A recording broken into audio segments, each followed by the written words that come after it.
যেমন জিত করো, তোমার জিত তোমার লগে কথা বলে। তো সে জিত আমি করছি আলহামদুলিল্লাহ। আমি গেছে মাসে আমার ইউটিউব থেকে ৪৫,০০০ টাকা ইনকাম করছি। আমি আছেন, আশা করি ভালো আছেন। আলহামদুলিল্লাহ আমি অনেক ভালো আছি আপনাদের দোয়া বরকতে। চাঁদপুর কন্টেন্ট ক্রিয়েটর অ্যাসোসিয়েশনের পক্ষ থেকে সবাইকে জানাচ্ছি ঈদ মোবারক। তো আমি বিগত ৩ বছর ইউটিউবিং করি, ফেসবুক পেজেও কাজ করি। তো দেখতাম মানুষ হাজার হাজার টাকা ইনকাম করে। এই জিনিসের অনুভূতিটা আমার কিছু একটা মনের ভিতরে ঢুকলো যে আমিও না অনলাইন থেকে ১ টাকা হলো ইনকাম করবো। আমার শরীরে একটা জিদ জাগলো। আর এই ভিডিও নিয়ে আমার আব্বু আমার একটা ফোন ভাঙ্গা লাইছিল। ১৮,০০০ টাকা দিয়ে আমি একটা ফোন কিনছিলাম।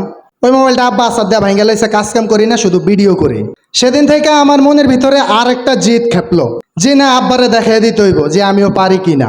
আসলে মজার বিষয় হচ্ছে যে এমন জিদ করো যে তোমার জিদ তোমার লগে কথা বলে। তো সে জিদ আমি করছি আলহামদুলিল্লাহ। আমি গেছে মাসে আমার ইউটিউব থেকে ৪৫,০০০ টাকা ইনকাম করছি। আমি কত? ৪৫,০০০ টাকা। তো যখন আমি টাকাগুলো ইনকাম করে আমি ঘরে নিয়ে আমার মায়ের হাতে দিলাম, আব্বা আমার দিকে এমনি চায় রয়েছে। আমি কি আব্বা, ও আব্বা টিয়া, তোমার এই ছেলে কায়তন কালার হল আলী আসগর, কাম করে না, কিন্তু কাম না করিও ইউটিউবে টিয়া কামাইছে। তো আমি চিন্তা করলাম যে ভাই অনেকে অনেক কথা কইব।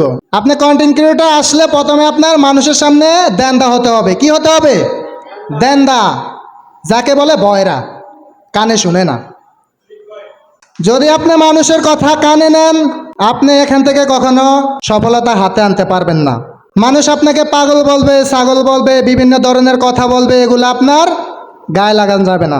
আমার গ্রামের মানুষ আমার পাগল কইতো, টিকটকার কইতো, প্রতিবন্ধী কইতো, বিভিন্ন ধরনের কথা কইতো। তা আমি করতাম কি, ওদের কাছ থেকে আমি দেন্দা হয়ে গেছি। মানে আমি নিজের পথ নিজে বাইসা নিচ্ছি। আপনার একটা জিনিস কি, পায়ে জুতা দেন ২টা, হ্যাঁ, এক পায়ে এক জোড়া জুতা ২টা।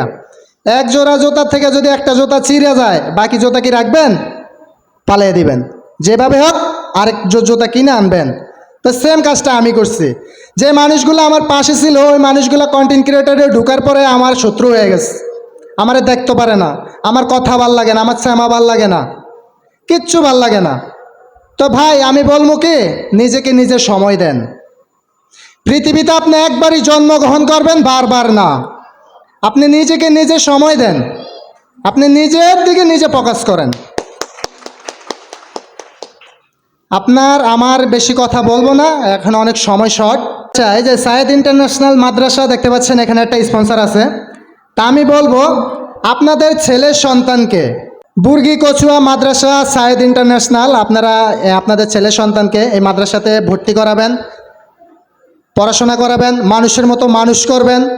মানুষ হয়ে মানুষ গড়ো। তো আপনারা সবাই সায়েদ ইন্টারন্যাশনাল মাদ্রাসাতে আপনাদের ছেলে সন্তান, ভাই বোন, পাড়া প্রতিবেশী যে যেখানে আছে, আপনারা চেষ্টা করবেন যে এখানে পড়াশোনা করানোর জন্য। তো ঠিক আছে, আমার ভিডিও আজকের কথা বক্তব্য এতটুকু পর্যন্তই। তো সবাই ভালো থাকবেন। আসসালামু আলাইকুম।